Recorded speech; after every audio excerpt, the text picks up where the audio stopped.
Hello and welcome to Talking Baseball, episode 666 again. We're talking nightmares. We're talking fears. We want to know what you're scared about. Let's talk about it.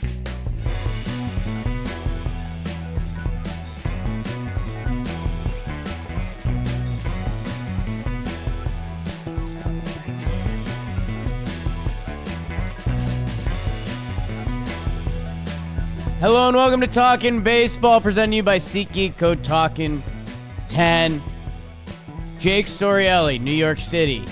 BBD producing his buns off, New York City. And in beautiful Slam Diego, Fernando. It's Trevor Plouffe from the hotel room in the Kapua suite overlooking the water. Trev, how are you? I do have a great view of the water here, Nice. and I was a little scared. Did I buffer out on the internet? Full freeze right at the start of the intro. It would have been a I good was time to bobbing just my restart, head. but Okay. But Yes, I'm corrected. in San Diego having a great time. I told you I wanted to start off with a little story, just quickly before we start yucking some ball, getting to some voicemails. A couple of my guys came down from LA, my neighbors, Kyle and Tyson. Shout out Peter yeah. as well. They came down to support. So after Monday's game, we kind of went out, started to peruse the town. We went, had a drink somewhere, ended up back across the street from the hotel because there's a bar where they filmed a lot of the original Top Gun. Oh yeah, I've been scenes. there. That's You've been there? yeah. The winter meetings was like right across the you're street. right. Yeah, No idea it existed. So we ended up going in there. I'm like, this is awesome. You know me. you love obviously. Top Gun. Obviously, I got Top Gun hat. So shout out that bar. Man, Number is there one. anything better than a good bad buy? Like that Top Gun hat's not a good buy, but it's not a bad buy. It's a great buy. a great Actually, the buy. only question is, I was like, is this like stolen valor a little bit? I'm not into that whatsoever. So I decided it's gonna be my barbecue hat. When I got the wood fired up, I'm gonna be wearing that Top Gun hat. Anyways, so I'm sitting there. The boys are bopping. We're having a few cervezas, Corona extras, obviously, and all of a sudden I hear this voice. I'm like, I know that voice. And who could it be? Bill Miller, the big old school umpire sitting there. So I go up to him. And say, Bill, what's up, man? And then we just start yucking ball. No. Top Gun. Stop. Bill Miller. Beers. It was an excellent, excellent evening. So I had to shout out that bar and also shout out Bill Miller. You know what? We had a great conversation about the game of baseball. That's awesome, man.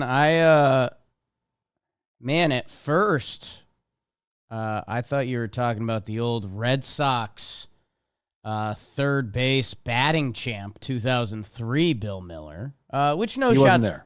no shots fired. You still got a great Bill Miller, one that's arguably seen more ball. Although, go look at Bill Miller, the third baseman's baseball reference. Okay, I will. Batting title, career 291, 373 on base. I think he was a little bit of a pseudo like Moneyball guy. Like, no, this Don't you spell it like Mueller? Mueller, yes. Yeah, and he was on the famous 04 Red Sox that broke the curse. That 2003 season, my God. Man, you ump Bill Miller at the Top Gun bar, just yucking. And, man, that in a way, that's my biggest nightmare. Jealousy just doesn't look good on me. And we asked the people. It's August 21st. We've got a little over a month of regular season baseball. I think the last day of the regular season is September 28th. So we're a week away from a month away. How do people label that? 6 weeks? 5 weeks. I've never been good with the week stuff. No, you're not. Jimmy's 52 weeks in a year. Well, That's always interesting. Jimmy's a big a month is 4 weeks guy, and I'm a big a month is 6 weeks guy, and I think the answer is just 5. Of those two, Jimmy wins. closer. The answer is just 5. It's like 4.5. It's 4.5. Trev, we asked the people. We are a show of the people. We are men of the people. We've got a really fun one next Wednesday. A a little teaser for those people that are in our JM baseball world. We'll tease Family Feud concept. Myself and Podcastify it Trev. a little. We'll see if I think the We Got Ice Boys might be involved. It's going to be a lot of fun. Today, we put out a tweet asking for voicemails, asking for teams' biggest nightmares. Nightmares and Fears. Is that a Kid Cudi album? Or is that our album? I forget. Fears and Nightmares is Meek Mill, I think. Dreams and Nightmares. Okay. Oh, I like that song. That's the one where everyone gets all hyped up. Oh, Yeah, yeah. Philly. And F Drake, man. So we had a bunch of teams called in, Trev. The San Diego one, and you're there right now, I think is going to get you a little hot to trot, and I'm excited of that. And before we get into the first one, speaking of hot to trot, how about some hymns? Your sex life is important, people. It's something, it's natural. It's like inside of us. We've been doing it for years. Like before we spoke, right? I mean, I'd have to check with the historians on that I one. was like, what are you talking about? That's how we eventually got the ability to speak. HIMSS is changing men's health care by providing access to affordable and discreet sexual health treatments, all from the comfort of your couch. Doctor-trusted ED treatments such as chewable hard mints, brand name treatments like Viagra, or generic alternatives to up to 95% cheaper. And it's all online. No uncomfortable doctor visits. Start your free online visit today at hims.com/talkin. That's hims.com/talkin for your personalized ED treatment options. The product mentions are chewable compound products which are not approved or verified by safety or effectiveness by the FDA. Prescriptions require an online consultation with a healthcare provider who will determine if appropriate restrictions apply. See website for details and important safety information. Subscription required. Prices vary based on product and subscription plan. There's a link in the description. Let's see where the people in BBD have led us first. Henry, I'm a Dodgers fan. I'm calling in, and my biggest fear is that this team will once again fail to show up. No matter how healthy the roster may be when we get to October with Glasnow and Yamamoto, the whole bullpen back, our entire roster, our entire lineup, no matter how healthy we are, we will fail in October. I have no doubt about it. I just don't see it happening. Thanks. Trev, we know some Dodger fans. You know a lot of Dodger fans. I have our one guy, JD, shout out Jack Davis, who stands out in my head, and they're an interesting group, right? Like they have that almost old school Yankees demand of excellence, like World Series or bust for the past, come closer to a decade than not a decade now. And I don't know, I guess the interesting tone in that caller's voice for me was not even like scared of health, almost like a woe is me, health doesn't matter. I guess on my end, I'm very much like, my God, are Glasnow and Yamamoto gonna be in the rotation? Because if they're not, then I see Dodgers fans very much woe is me and like, how did this happen? You know, this is the thing, is every single team except for one goes home disappointed. Like it's just a numbers thing. It's better than a 1 in 30 chance, obviously, especially when you get to the playoffs. But like they've essentially assembled as good of a roster as you can assemble. Now, the health permitting, we'll see if they get those guys back. I would love to see Yamamoto pitch in the playoffs. Like for that guy to come over to the States, miss an entire season, and then all of a sudden, bang, you're back in the playoffs with the expectations that you're talking about will be something. But I just think it's the game of baseball, and I'm kind of hate being the guy that's like, oh, the playoffs are a crapshoot, because I don't necessarily believe that either. I think there are teams that understand what the playoffs entails and what you need, and they go out and make moves to make sure that they can, get through those situations. So I don't think the playoffs is necessarily just a crapshoot. Teams can get hot, there's no doubt about it. But I think if we're all healthy and the Dodgers have a full complement and Gavin Lux is doing what he's doing, Max Muncy is now back, like the roster is 7 hitters deep. They can just crush you. Jason Hayward last night crushed the Mariners' soul. So like they have a bench They have 6 or 7 starting pitchers, again, if everyone is healthy. Yeah. And now you got Kopech kind of breathing fire down there. Has he given up a run yet since he's been over there? I don't think No so. need. No No need to give up runs. Yeah. Why would you give up runs if you're Michael Kopech? Muncy just came back. Edmund just came back. That's what I'm saying. So I just think, like, to have that mentality, I don't love it. Like, have some.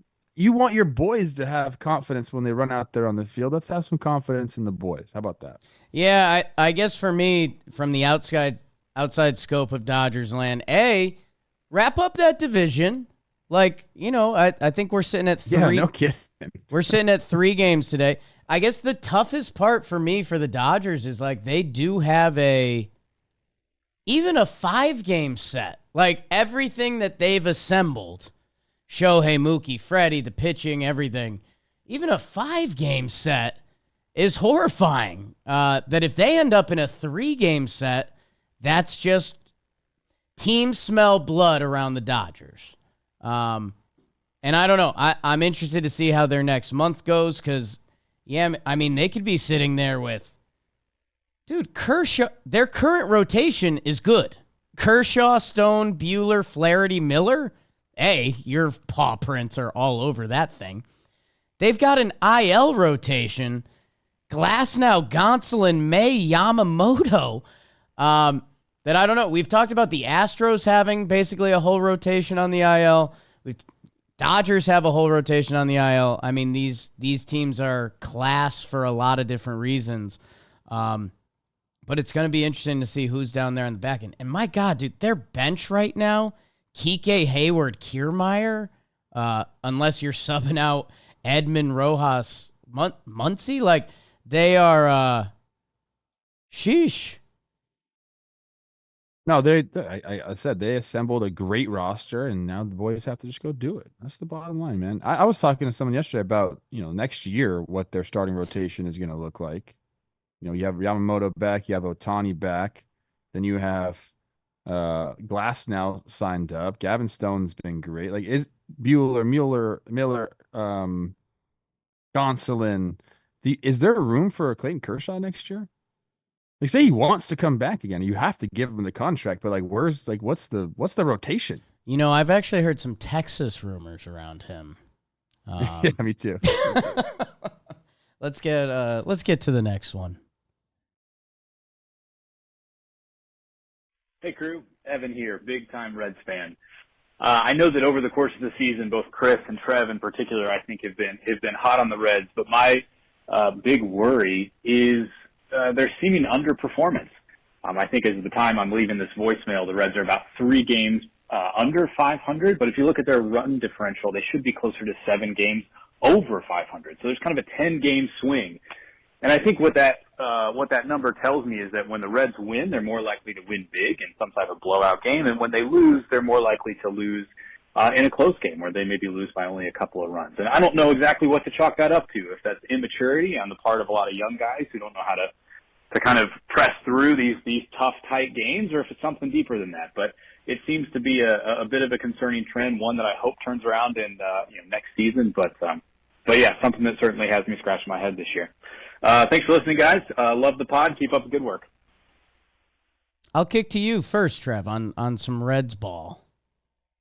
This is the first thing I always look up. I'm getting to it right now. Okay. Okay, this is not what I expected. Let me go here. Not what I expected. Because usually when teams are like, oh, they're underperforming, they're not doing this, and they should be better in the run differential, I say, okay, what are they hitting with runners in scoring position? The Reds right now are 6th in all of baseball in OPS with runners in scoring position. They're 14th in runs, though, so I guess that means they're not getting a ton of, opportunities. 25th in on-base percentage.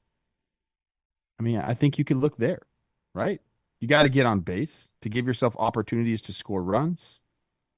Sitting at right in the middle of the pack in runs scored is, I think, going to put you exactly kind of where they're at right now.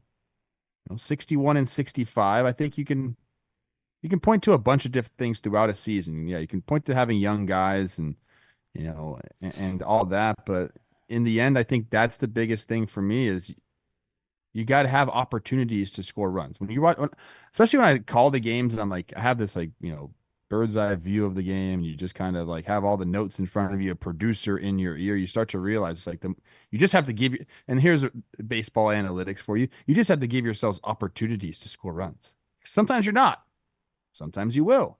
The more opportunities you put, the more pressure you put on a team. I mean, that's the game of baseball. That's the offensive game of baseball. So I guess I would start there, Jake, which is kind of it's interesting because they do cash in the chips with runners in scoring position, but it seems like they don't have as many opportunities as the other teams would have.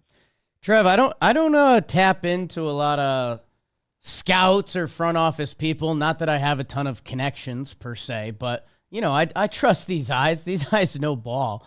But I will say someone I trust in the baseball world was talking some Cincinnati Reds, and they were basically saying like the defense is subpar to where it needs to be at an MLB level to compete with some of these teams that are, put an emphasis on that. The Reds don't put an emphasis on that. Like we've seen Spencer Steer move all around and hey, where's Jonathan India going today? Like the Reds don't put an emphasis on defense.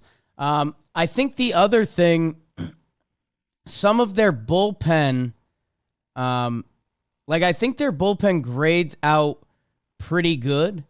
But I wonder the depth of it. And I would have to compare these numbers against other teams, and I think the caller alluded to this, but because of some of these numbers, I think the Reds are built to beat up on bad teams, which they have. They have a 36-23 record against teams under 500, so they've beat them pretty good. I mean, close to like a top 10 level in baseball.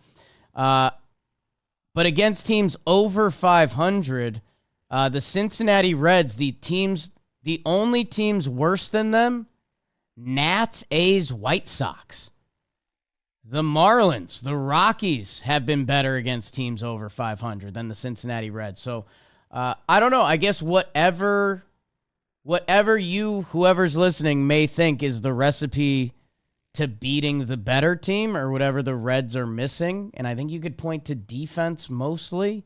I think that's it. But again, that's a little bit of from hearsay, and I kind of agree with the hearsay.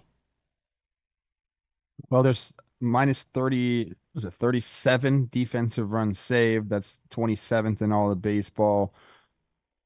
You could talk about the starting pitching, and I know that Chris Rose, they've had some pretty good starting pitching. Andrew Abbott's been good. 25 games started with a 3.7. Hunter Green's been great. 24 games with a 2.8. He's now on the IL, but it's been a really, really good season for him. Nick Lodolo, 20 games started, 4.5. Frankie Montas when he was there. I know they love him, and it was sad to see him go.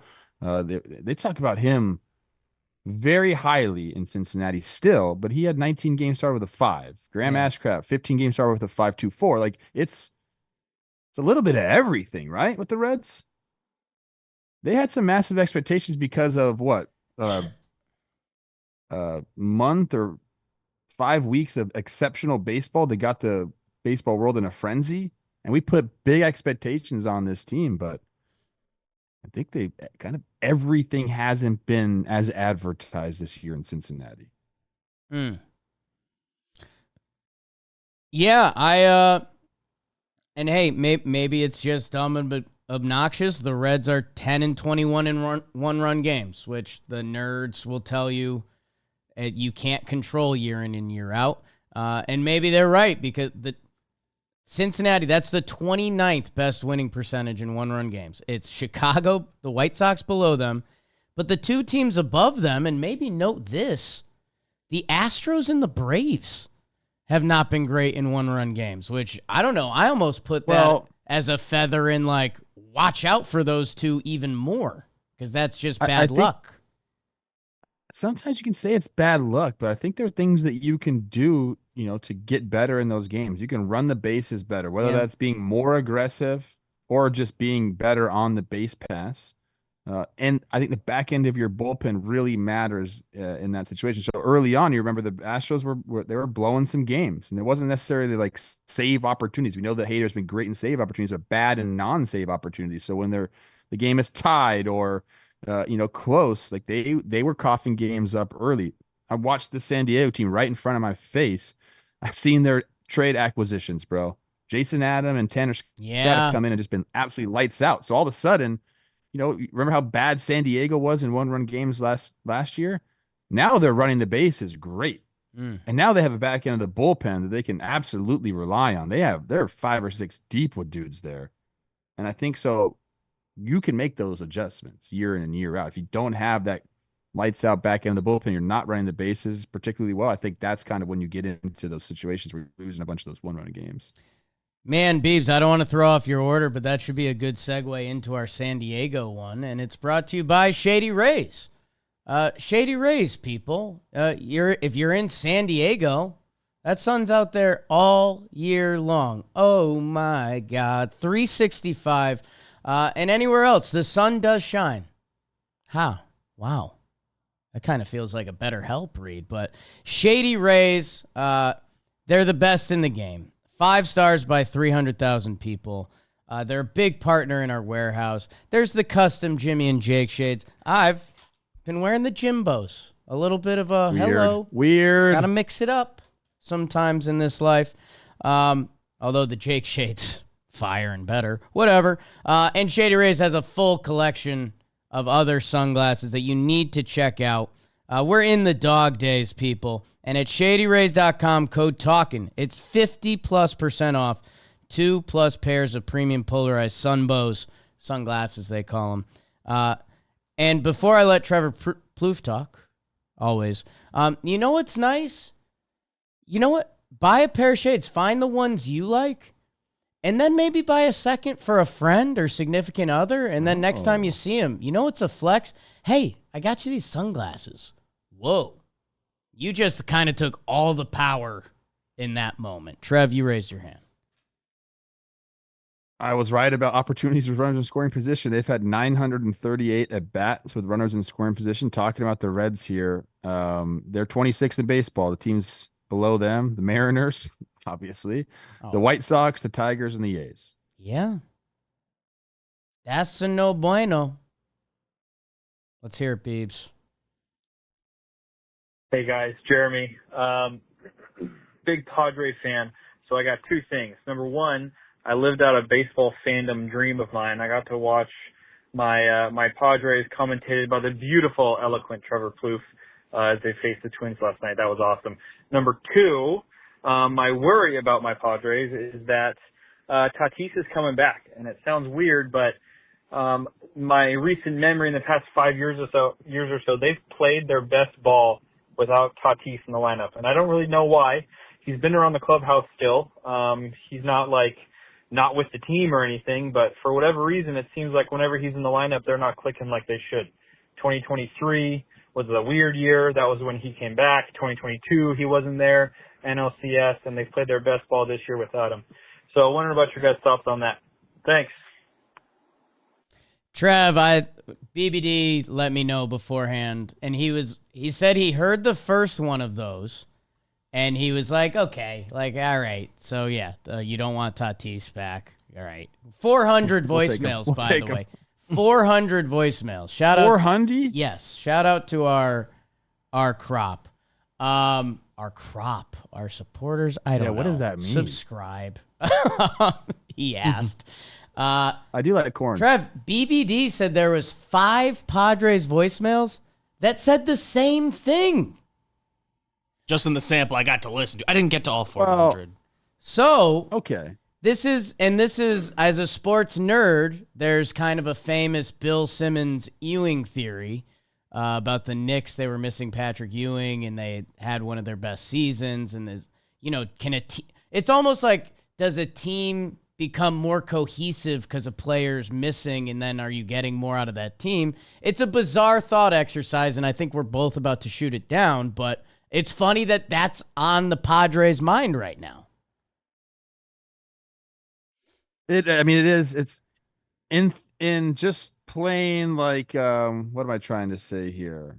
Like logically, it does not make any sense, right? Like this guy is one of the best players in baseball when healthy. We've seen him do things on the field that like rarely get done.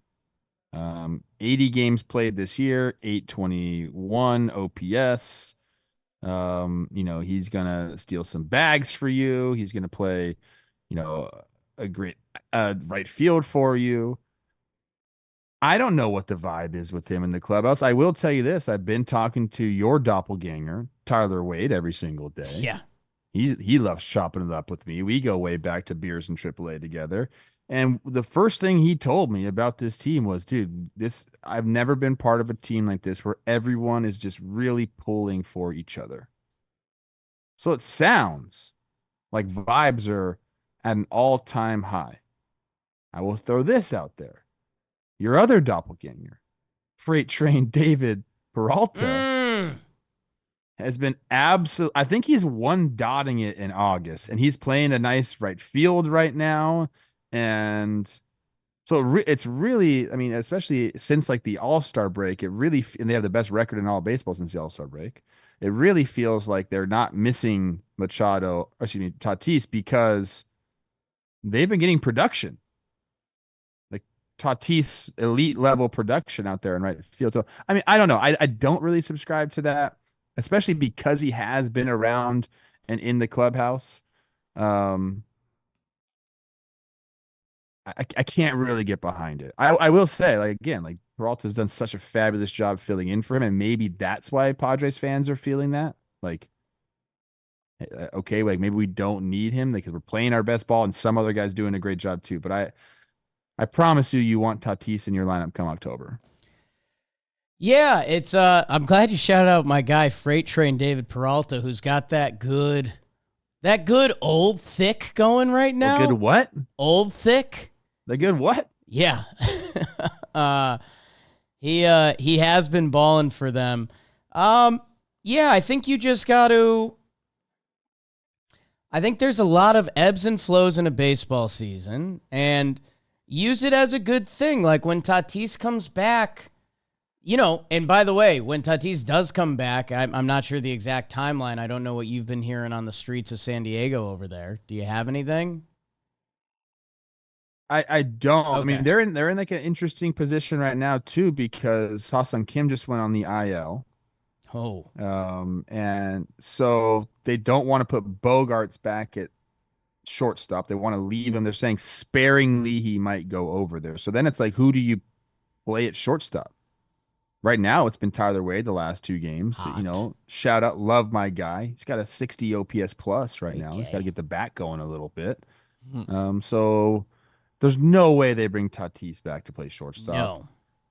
I mean, is it like does Jake Cronenworth get some run at short? Like I don't really know what the solution is. You don't take Jackson Merrill out of center field and put him back at shortstop.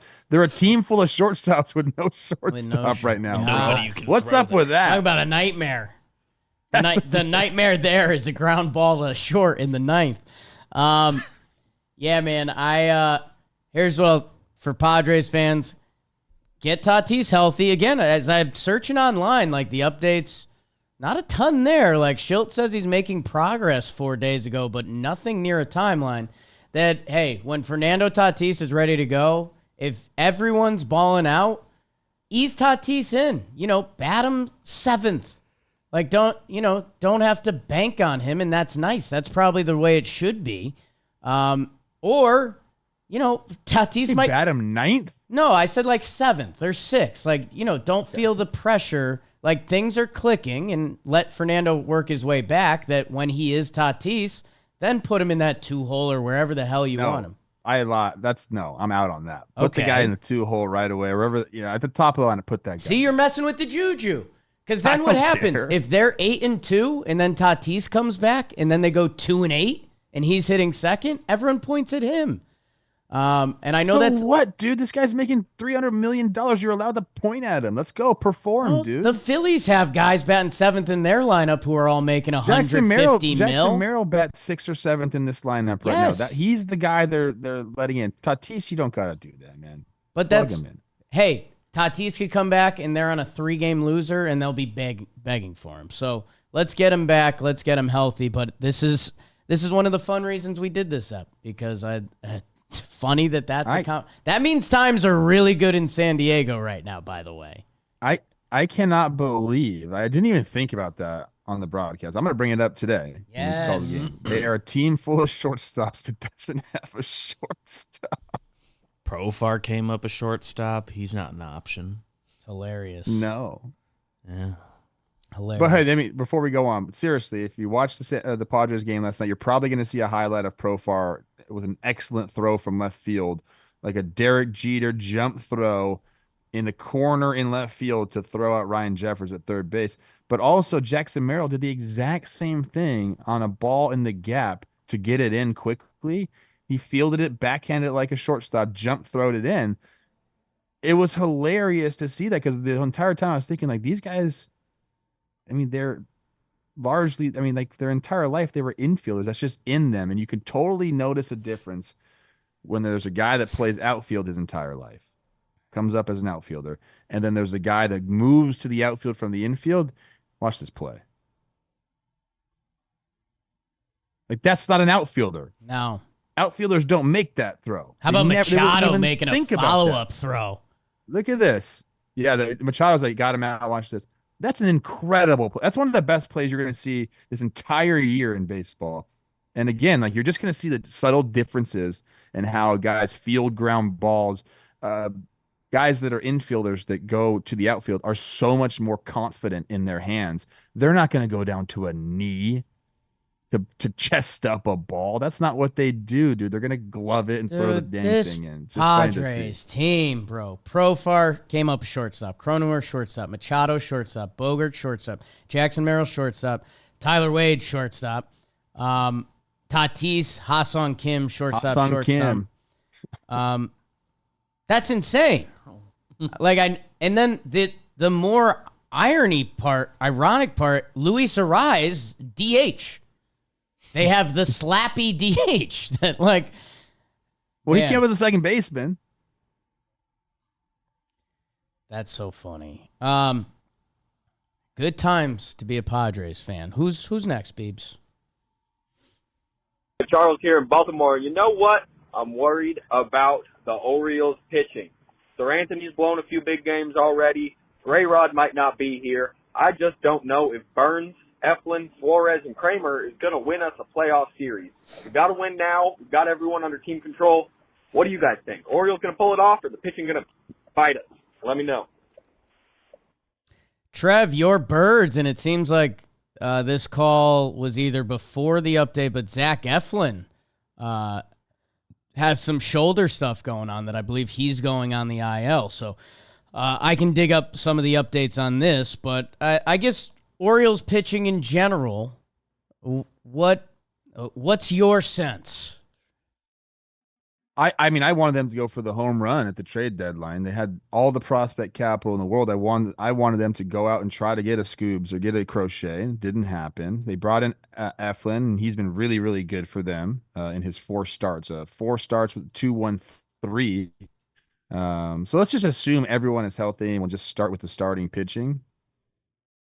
I mean, Corbin Burns, you like it. Eflin, you like it. Rayrod, you like it. So there you have top 3 that you love. And then that's before we even talk about Albert Suarez, who, by the way, I didn't know was Robert Suarez's brother. How have we not talked about that? Did you know that? No. Is it true? Someone said that last night. I was like, are you serious? We talk about these guys all the time. Interested. Confirmed. Wow. They look completely different, by the way. I don't know if they're different parents or something, but like the body types are a little differently. They're a little different. So there's a little talking baseball banger for you. I'm sure a lot of people are like, yeah, obviously they're brothers. I don't know how we missed that. Yeah. I've got derail us for 1 second. I don't watch I just consume sports.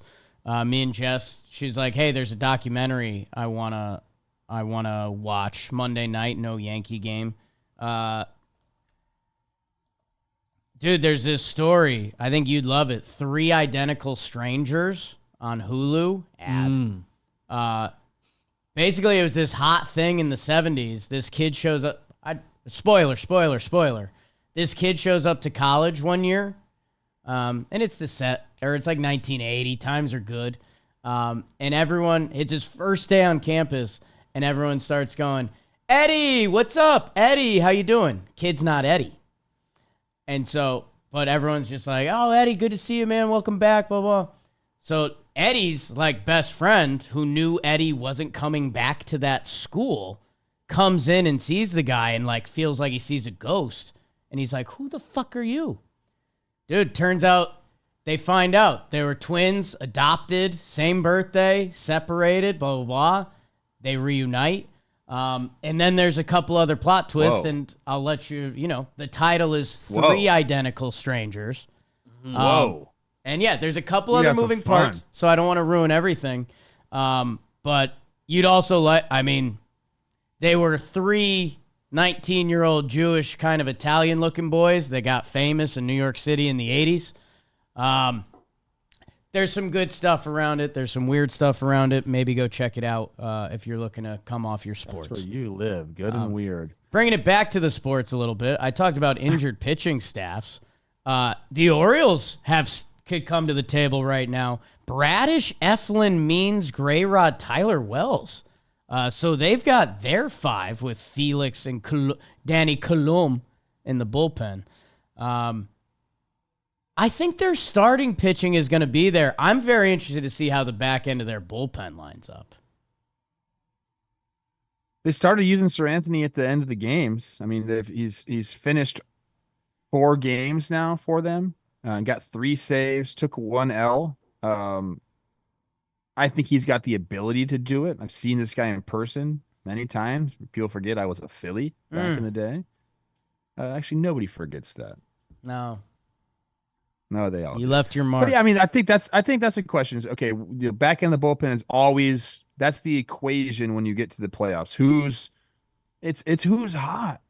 I mean, we've seen it time and time again. Like, yeah, you got the guys that you have, and you think this is going to be the line, and then all of a sudden it's not, because in the postseason it's just about who can get out. So I think that for them will probably be, and that'll be Hyde's biggest.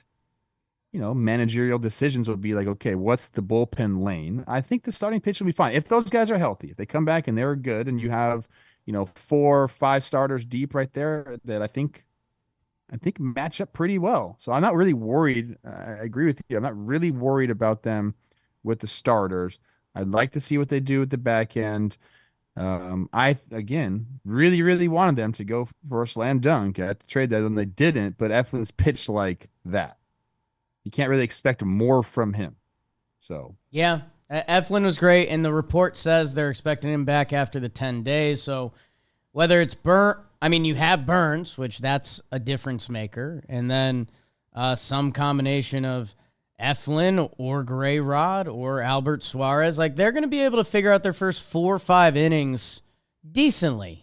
And then, yeah, at least they have options on the back end of guys who have pitched in big games. Dirty Craig, Sir Anthony, Soto, Cano, Perez. I feel like he can be built for it. I feel like his highs are high and his lows are lows. You say that about a lot of bullpen guys.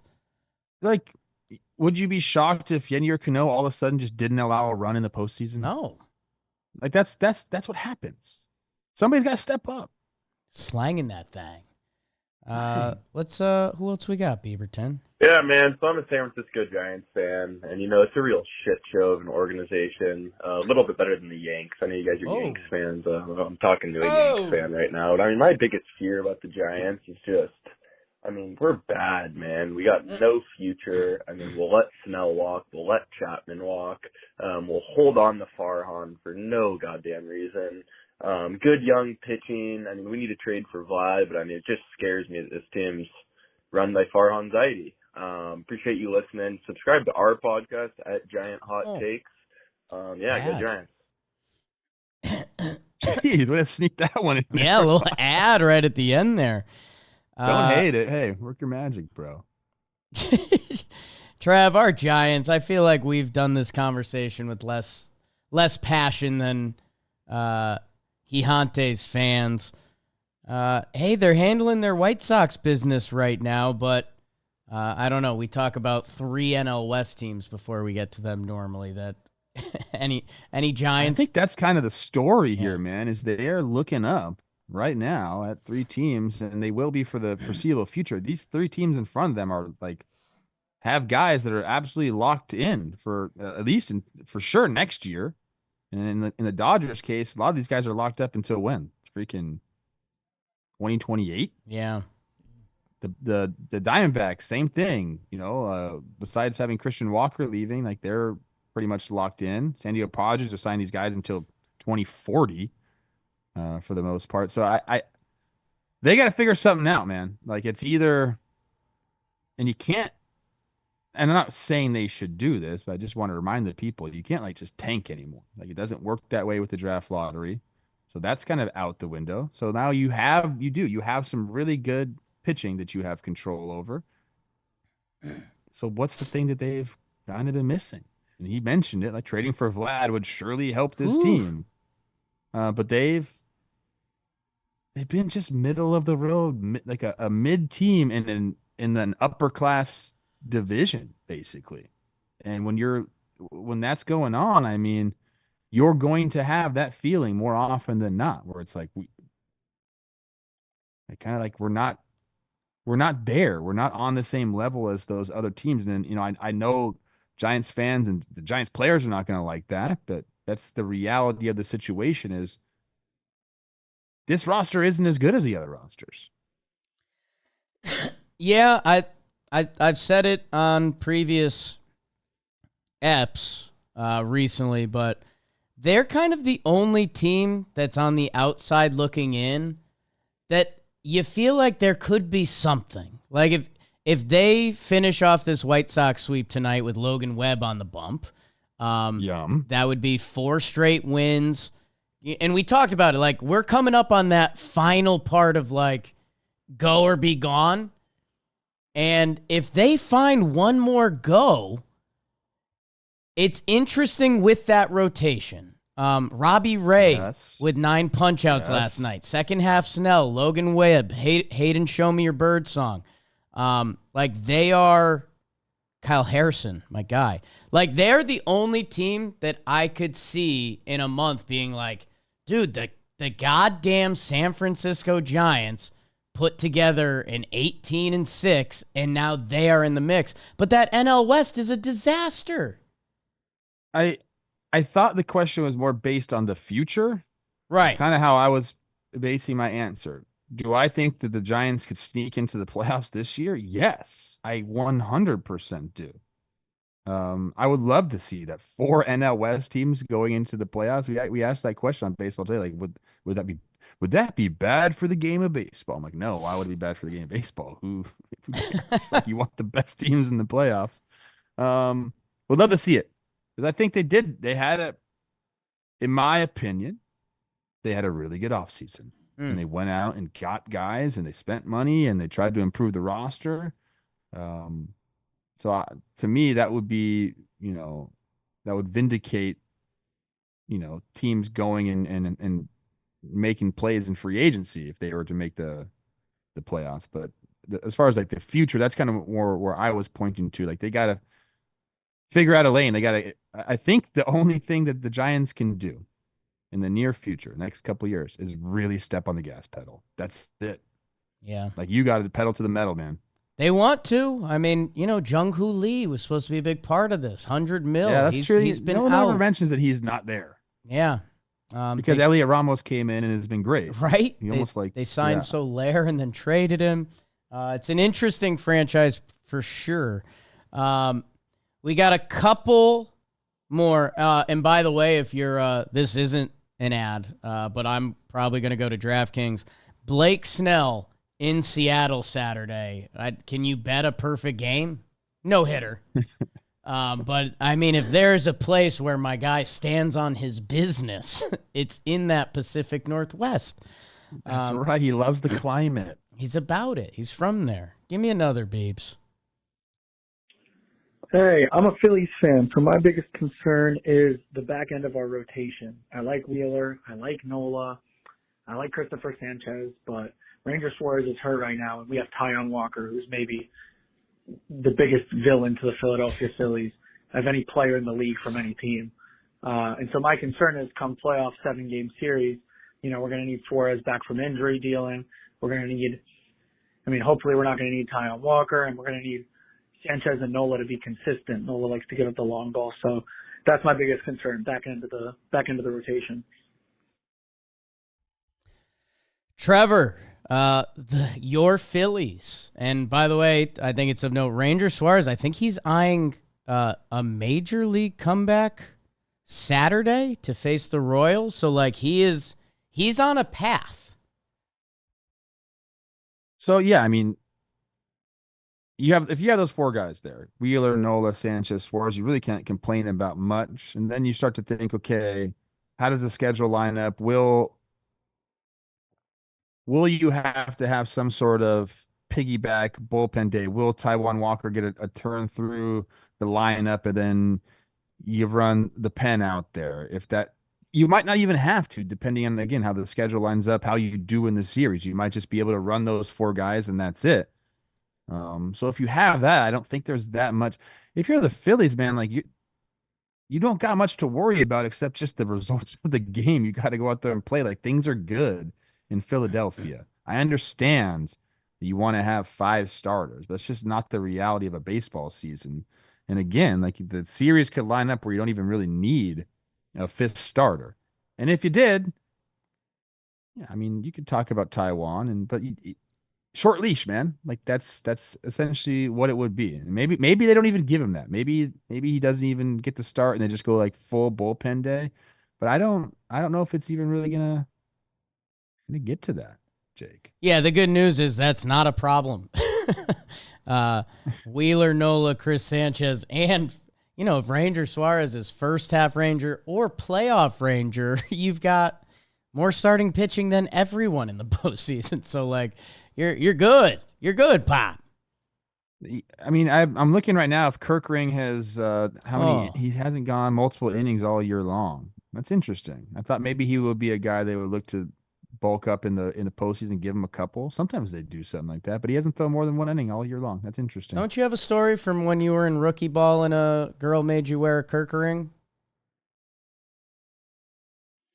I was going to say something, but I'm not. The rest of this show is sponsored by BetterHelp. What are your self-care non-negotiables?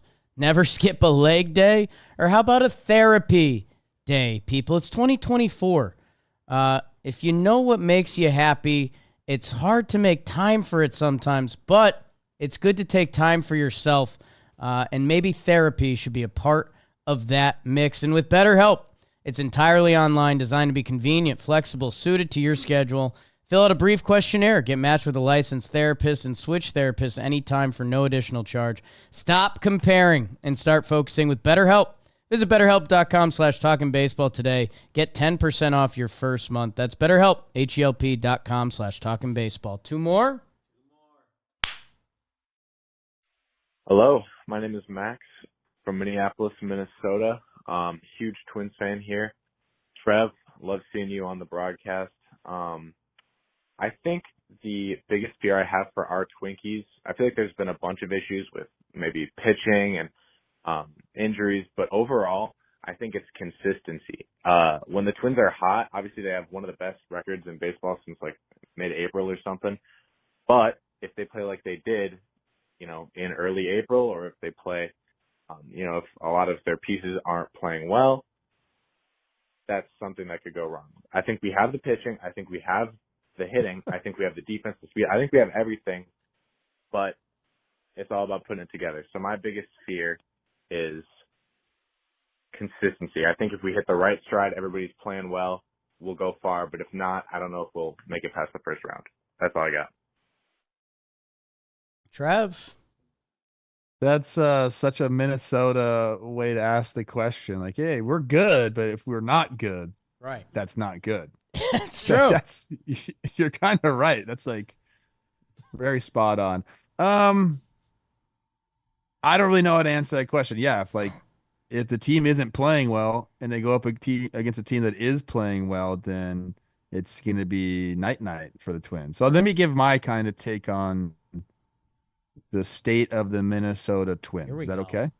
Buckle up, people. Yeah. Okay.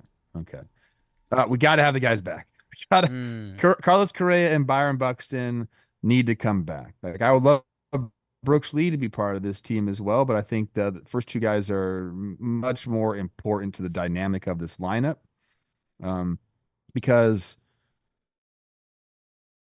this lineup has a chance to be pretty dang good, pretty special, pretty long, a bunch of guys that can get the job done. But when you're missing two of your best hitters, it changes things. So I think that's the main thing. Get those guys healthy. The rotation, I think, is the scariest thing for me. I'm starting to even think that about the bullpen. So I guess I get lump pitching in a hole. Bailey Ober's fantastic. Bailey Ober's gonna be a top 10 Cy Young guy this year. Quality start king. He's taking it up a notch. But I'm looking right now at the Baseball Reference page where they list the top 12 guys in WAR, and it's Carlos Correa and Byron Buxton. Don't have either of those guys right now, so we need them back. Pitching for me is interesting. The starting pitching in general, because we're gonna have Pablo Lopez and Bailey Ober are going to be, the first two guys to start games. And after that, it's Semien Woods Richardson. He's a rookie. David Festa, who I think has probably pitched the best out of any of the rookie group. He might be the 3 guy. He's a rookie. And Zebby Matthews, love the name, all-time name, also a rookie. 2 starts under his belt. So, there's a lot of youth in that rotation, which, you put the bright lights on in the postseason. How would you know, bro? You never played. I don't know. I'm assuming there's more pressure in the postseason. I think I'd be right there. That's where my fear is. They can figure out the bullpen. They have guys to get it done. I really wish they would have went out and got a Tanner Scott and got somebody for lefties, because you're going to come up in those kind of lanes from time to time. We really don't have a guy like that. So I think my fear is the pitching. And then the health and everything else. So there's a lot. I will be honest with you. The Twins have continued to find ways to win baseball games. I said it the other day, I think they're overperforming for what their roster is right now. But if they get those guys healthy and they can just kind of Matt Wallner's doing his thing, he is. Slug people, which they have a chance to do that. If you're talking about a Byron Buxton, Carlos Correa, Matt Wallner, Royce Lewis, Matt Wallner, you have a chance to outslug people, and I think that's what they're going to have to do to be successful in the postseason. Get it to the back end where they have Griffin Jackson, Yohan Duran, and Jorge Alcala. There's a recipe there, but it's. I really believe it's kind of it's a tightrope right now for them. Get those big boys back. This is, not much to add. You're the Twins guy. I'm the expert there. You're the expert. Another DraftKings one before the season was Correa, Springer, home runs versus each other. It's currently Springer by 1. Correa's had much better time when he's been on the field, but man, those guys know what they're doing over there. And Trev, I think, barring knock on wood, I think those guys are going to be there. I think if there's a playoff game tomorrow, there's a chance those guys could be on the field. I want to see who's around them. Eddie Julian just got called up. Can he find anything? Maybe not. It's been a lost year. If all those guys are healthy, he won't be playing. Jose Miranda had parts of this season where he was an electric. I want to see. It starts with Royce, Carlos, and Buck Daddy. I want to see the supporting pieces, and are all 3 of those guys there? Because that's a Twin team we haven't seen a lot. 17 games that Royce Lewis, Byron Buxton, and Carlos Correa played together. That's 17. Insane. It's Brooklyn Nets, Katie Hart, and Kyrie. Don't sleep on Matt Wallner, dude. I'm not sleeping on Matt Wallner. He's like, okay, this is going to be far-fetched. Okay, relax, everybody. Everybody. This is just me talking as a Twins fan. Twins ambassador, if you will. Matt Wallner's our Giancarlo Stanton, bro. He could absolutely carry a team. He hits the absolute shit out of the ball. But there are times where it goes away. Been there. Look at the numbers on the year. Ryan Jeffers always hitting. I like these Twins, and I hate it. Don't look at our starting pitching right now. Just find a couple guys who can bang some sliders. Sounds like my Thursday night. Let's get the last one, Beebs. Hey guys, Garrett here. I'm a Blue Jays fan, and my biggest fear for the Toronto Blue Jays is that missing the playoffs back in 2021 caused a butterfly effect that caused the front office to overreact, and in the process kept the franchise back from being a true competitor. Maybe if they'd made the playoffs that year, Semien stays, and they can find a way to work around their defensive issues that they'd had. But ever since then, it feels like every trade that they've made has set the team back in basically every conceivable fashion. Thank you. Your Blue Jays thoughts, Trev? I got to be honest with you. The nightmare with the Blue Jays kind of seems to be, kind of like everything. I don't even know where to start with them. Jake, 2020. Made it to the wild card, got swept. 2021, missed the postseason. 2022, made the wild card, got swept. 2023, made the wild card, got swept. This year, gonna make the postseason. I don't know, man. I always think that the Blue Jays are going to be this team that's going to knock the ball out of the park. They make them go. They put together a pretty dang good pitching staff, and it just hasn't happened for them. I don't even know where to go with that. I don't even know what the butterfly effect of the 2021 season has to do with anything. Like I don't really understand the question. I think that's okay to say that. I don't really understand the question, but these they're almost like the Giants, where it's like they're looking up at a bunch of teams, man, in their own division. The Blue Jays are going to be an interesting case study to look back. Marcus Semien, that monster year, he got 7 years, 175. We saw him on the Texas Rangers winning the World Series. We see him racking up WAR defensively, even when his bat goes. And Trev, you brought it to our attention because people forget you played and you were teammates with Marcus Semien. And one of the phrases that I loved you saying was like, man, if there's a guy that if as an owner or a GM or a coach that you want to give money to, it's him. How he shows up to the field, his work ethic, everything he's about. That's the guy. And there's been questions about that in Toronto for a few years. Like, it kind of felt like they give the kids the keys to the kingdom, and maybe that wasn't the right move. There were also veterans that came through, Brandon Belts, Justin Turner's, guys like that. I think it's going to be interesting to look back at the guys they traded. Teoscar, Lourdes Gurriel, guys that have continued to hit a little bit. And one of the big moves they made, they brought in Dalton Varsho to be the lefty that lineup was craving so hard. He's been a contributor, but I don't think he's been what they were hoping when they traded Gabby Moreno and Lourdes Gurriel. Very interesting to see the next steps because that team does have money in their pockets and there's still talent around the field, but it feels like, I just mentioned the Brooklyn Nets. Like, it feels like my next chapter in Toronto.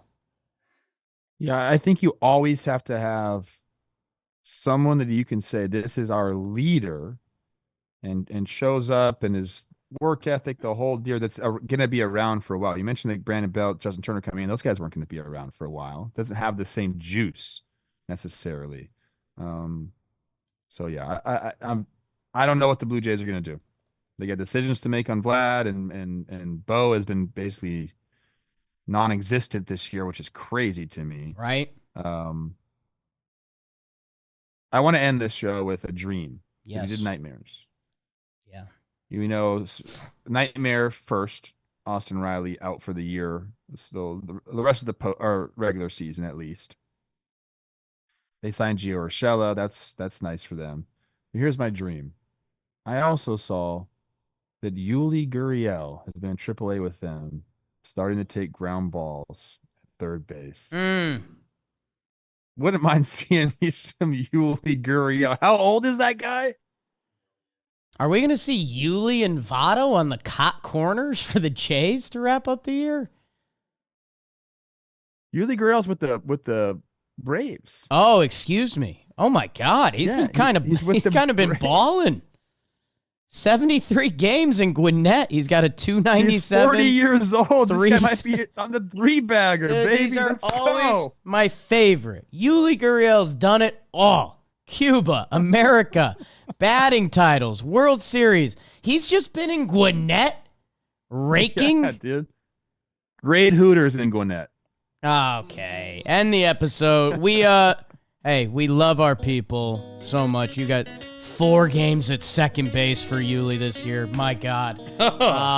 You guys are the best. We will see you here on Wednesday. Chick sucks. Friday.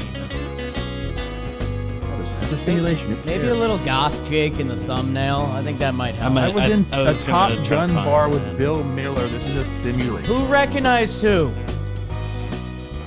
He was so boisterous. He was owning the bar. I went up to Bill. Yeah, you did. Hey, Bill, Trevor Plouffe.